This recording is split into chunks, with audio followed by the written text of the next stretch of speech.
Selamat pagi Ibu, perkenalkan saya Dominika. Di sini saya berjumpa pada pagi hari ini. Sebelumnya dengan Ibu siapa? Ibu Yulia. Oke, Ibu di sini datang dengan membawa anaknya. Anaknya keluhan apa ya Ibu? Sebelumnya kemarin itu mulai demam dong. Oke, demam ya. Lalu kemudian ini sebelumnya bayinya atas nama siapa Ibu? Budi dong. Budi. Untuk usia kehamilannya, untuk usia anaknya maksudnya? Untuk usianya saat ini baru 3 bulan tidak. 3 bulan. Oke. Untuk demam ini kalau boleh tahu berapa hari yang lalu ya Ibu dirasakannya? Baru kemarin malam. Baru kemarin malam. Lalu kemudian apakah ada gejala lain selain demam? Rewel sih dok. Rewel aja ya. Demamnya naik turun atau menetap Ibu? Sampai pagi ini masih panas seperti tadi. Oke. Kalau boleh tahu kemarin diceknya pakai apa? Termometer? Belum sih dok, belum sempat ngecek pakai termometer. Beli cuma pakai tangan aja. Iya. Gitu ya. Oke, baik Ibu di sini apakah ada riwayat penyakit dahulu seperti infeksi, alergi atau mungkin Ibu punya penyakit waktu kehamilan gitu? Enggak sih dok. Enggak ada ya. Lalu kemudian untuk riwayat kehamilannya dulu Ibu hamilnya cukup bulan? Iya dok, Cukup bulan. Untuk berat lahirnya juga cukup bulan? Dulu 3,5. Oke, normal ya Ibu. Lalu kemudian untuk riwayat tumbuh kembangnya di sini, apakah bayinya udah mulai babbling seperti itu? Mengoceh aja sih dok. Mengoceh aja ya. Lalu kemudian untuk pemberian nutrisinya ASI ya Ibu atau pakai susu formula? ASI dok. ASI eksklusif ya Ibu. Lalu untuk pola makannya cuma ASI aja kan ya? Iya belum. Cuma ASI aja. Lalu kemudian untuk riwayat imunisasinya apakah rutin? Rutin. Oke. Lalu kemudian untuk riwayat sosialnya mungkin lingkungannya di sini Ibu kalau boleh tahu tinggalnya di mana ya Ibu? Tinggalnya di Grawing dok. Oke, baik. Di situ apakah lingkungannya bebas asap rokok atau Oke, bebas asap rokok ya. Apakah Ibu memiliki hewan peliharaan? Enggak. Nggak ada. Oke, baik Ibu. Di sini saya akan melakukan pemeriksaan terhadap adik terlebih dahulu ya Ibu. Boleh diletakkan di meja pemeriksaan Ibu. Oke, baik Ibu. Selanjutnya di sini saya akan melakukan pemeriksaan fisik ya Ibu. Di sini saya akan memeriksa tanda-tanda vitalnya terlebih dahulu. Yang pertama, saya akan memeriksa tekanan darah pada bayi Ibu.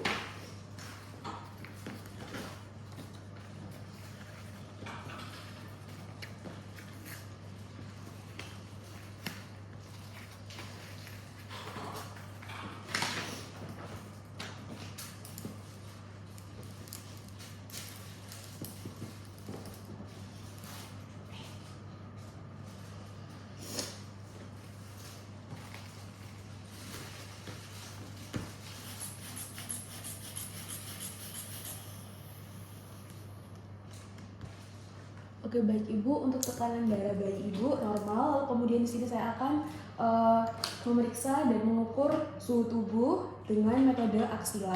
Di sini saya akan meletakkan termometernya di daerah aksila bayi Ibu.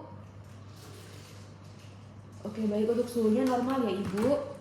Lalu kemudian di sini saya akan mulai menghitung frekuensi denyut jantung dengan menggunakan stetoskop selama 1 menit. Lalu kemudian saya akan juga menghitung frekuensi nadi dengan menggunakan arteri radialis.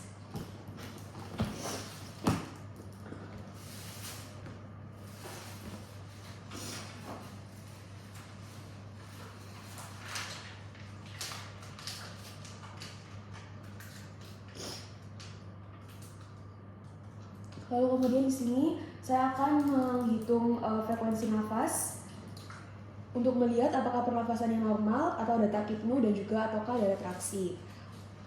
Untuk frekuensi nafasnya normal ya Ibu, dan juga nadinya juga ditemukan nadinya normal. Lalu kemudian saya akan menilai perfusi kapiler dengan memencet atau menjepit daerah jari tangan anak Ibu kurang lebih 5 detik. Lalu kemudian dilihat apakah kembali normal kurang lebih dari 2 detik.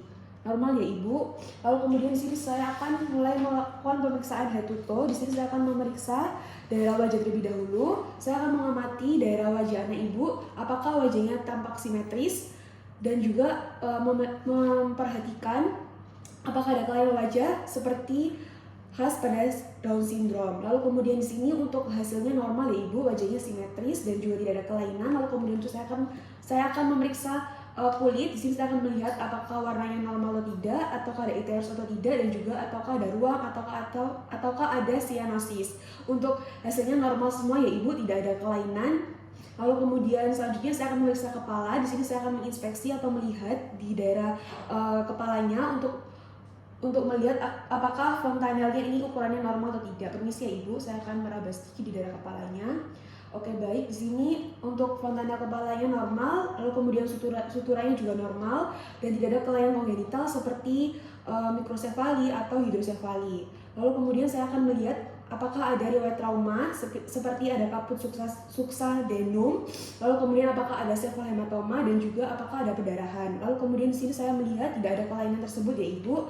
Jadi masih dalam batas normal. Lalu kemudian saya akan memeriksa mata. Di sini saya akan melihat dan memperhatikan posisinya. Lalu kemudian saya akan melihat refleks cahayanya. Misi, oke, refleks cahayanya normal ya Ibu. Lalu kemudian di sini saya akan melihat tanda-tanda infeksi, apakah ada leukokoria dan juga apakah ada perdarahan di retina. Semuanya normal ya Ibu. Lalu kemudian di sini saya juga melihat pupilnya juga bersih dan tidak ada tanda-tanda seperti katarak. Kalau kemudian saya akan melihat di daerah telinganya, saya akan menginspeksi terlebih dahulu untuk posisinya normal, bentuknya juga normal. Lalu kemudian tidak ada sekat ya Ibu di telinga kanan dan kiri. Lalu kemudian saya akan melihat refleks suaranya. Di sini saya akan menyuarakan sesuatu dan melihat apakah si adik ini mendengar suara tersebut. Lalu kemudian saya akan mulai memeriksa hidung. Di sini saya akan melihat apakah hidungnya terdapat sekret yang abnormal seperti misalnya ada sekret kehijauan atau pus. Lalu kemudian di sini saya akan melihat atresia koananya. Lalu kemudian saya akan melihat pernafasan cuping hidungnya, apakah ada deviasi septum dan juga ataukah tidak. Di sini normal ya Ibu. Lalu kemudian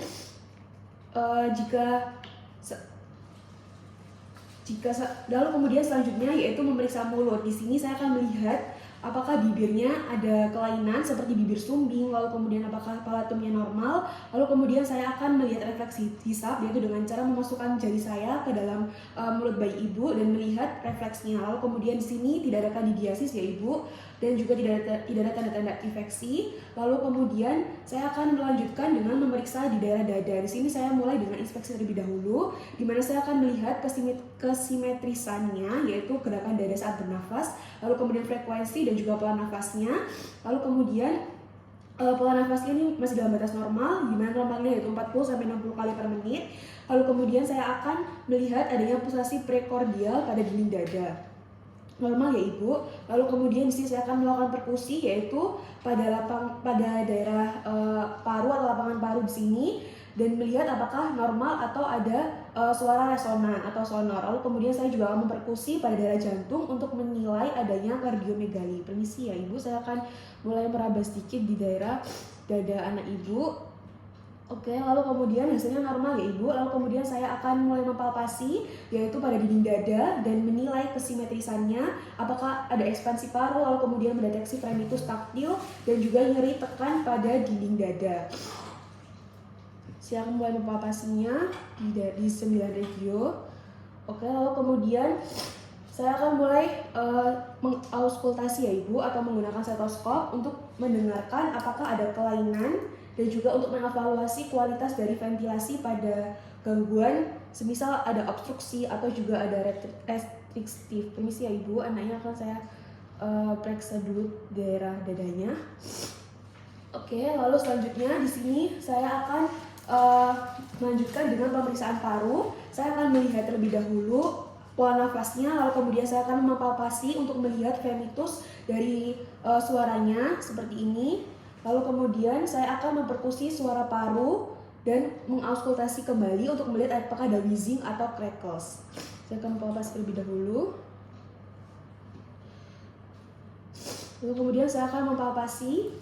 Setelah mempalpasi, lalu kemudian saya akan mengauskultasinya untuk melihat dan mengevaluasi apakah ada wheezing.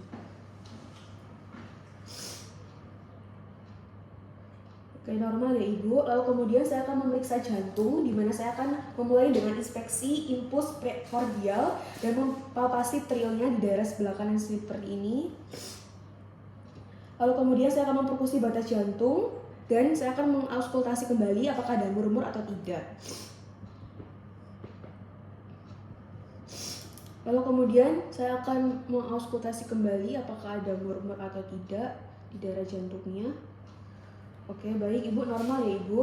Lalu kemudian saya akan mulai memeriksa di daerah abdomen, di mana di sini saya akan menginspeksi apakah adanya distensi. Lalu kemudian saya akan melihat apakah ada kelainan di daerah perut atau di abdomennya, apakah bentuknya bulat. Lalu kemudian saya juga akan melihat apakah terdapat ikterus, strie, dan juga tali pusat bayi, apakah tampak segar atau layu jika terdapat perdarahan. Untuk di sini normal ya Ibu pada inspeksinya. Lalu kemudian di sini saya akan mengauskultasi, di mana di sini saya akan menggunakan stetoskop kembali dan melihat mendengarkan bising ususnya.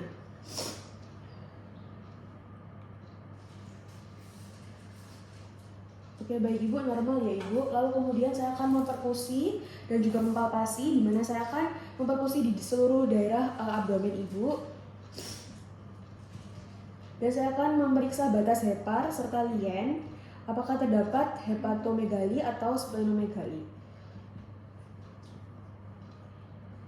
Lalu kemudian saya akan mempalpasi pada dinding abdomen, yaitu yang pertama palpasi superfisial terlebih dahulu untuk menilai tonus otot dinding perut atau adanya hernia. Lalu kemudian dilanjutkan dengan palpasi dalam untuk melihat apakah ada nyeri, tekan atau tidak. Dan juga untuk melihat apakah ada massa atau tidak. Oke, baik. Selanjutnya saya akan memeriksa di daerah genitalia eksterna. Untuk laki-laki di sini adiknya saya akan melihat testisnya turun atau tidak. Lalu kemudian apakah ada hidrokel, hispo atau hipospadia. Lalu kemudian biasanya pada bayi laki-laki panjang penisnya itu sekitar 3-4 cm dan lebarnya 1,3 cm. Dan juga saya akan menggunakan kasa steril untuk memeriksa posisi lubang uretra. Prepusium tidak boleh ditarik karena akan menyebabkan fimosis. Lalu kemudian untuk skrotumnya harus dipalpasi untuk memastikan jumlah testisnya ada 2. Di sini saya akan mempalpasi skrotumnya ya Ibu. Oke, normal karena jumlahnya ada 2. Lalu kemudian selanjutnya saya akan mulai memeriksa anus, di mana saya akan melihat posisi anusnya dan juga apakah ada fistula atau refleks anal dan adanya stenosis atau atresia. Di sini saya akan memeriksa adanya kelainan atresia ani. Lalu kemudian setelah itu saya akan mulai memeriksa tulang belakangnya sekalian ya Ibu dengan cara dimiringkan di daerah belakang seperti ini. Dimiringkan, kemudian saya akan mengevaluasi daerah belakangnya dan juga daerah tulang belakang dan juga anusnya. Lalu kemudian di sini saya akan melihat apakah ada abnormalitas seperti spina bifida atau pembengkakan, lesung atau bercak kecil berambut yang dapat menunjukkan adanya abnormalitas. Tapi pada bayi Ibu tidak ditemukan hal tersebut ya Ibu, jadi masih dalam batas normal. Lalu kemudian di sini saya akan memeriksa ekstremitas, yaitu di mana saya akan melihat apakah di telapak tangan atau di telapak kakinya simetris atau tidak. Lalu kemudian apakah ada polydactyly, dan juga saya akan melihat refleks fisiologis anak Ibu ataukah untuk melihat apakah ada keterbatasan gerak atau tidak. Ini sih ya Ibu, saya akan mencoba melihat refleksnya. Oke, normal, dan juga untuk ekstremitas yang lainnya juga normal ya Ibu. Lalu kemudian di sini saya akan memeriksa panjang kedua kaki dengan meluruskan keduanya dan kemudian dibandingkan. Oke, untuk hasilnya juga normal ya Ibu, dan juga tidak ada polydactyly ataupun sidaktily. Untuk pemeriksaan fisiknya sebenarnya sudah selesai. Lalu kemudian saya akan mulai menjelaskan kepada Ibu mengenai hasil dari pemeriksaannya ya Ibu.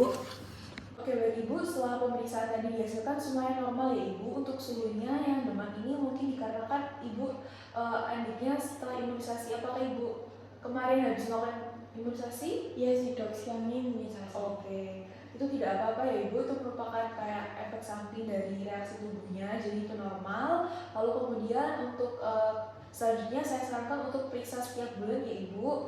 Nanti untuk bisa diberikan konseling dari nutrisinya untuk pertumbuhan dan perkembangan adiknya. Seperti itu ya Ibu. Oke, terima kasih Ibu. Sama-sama.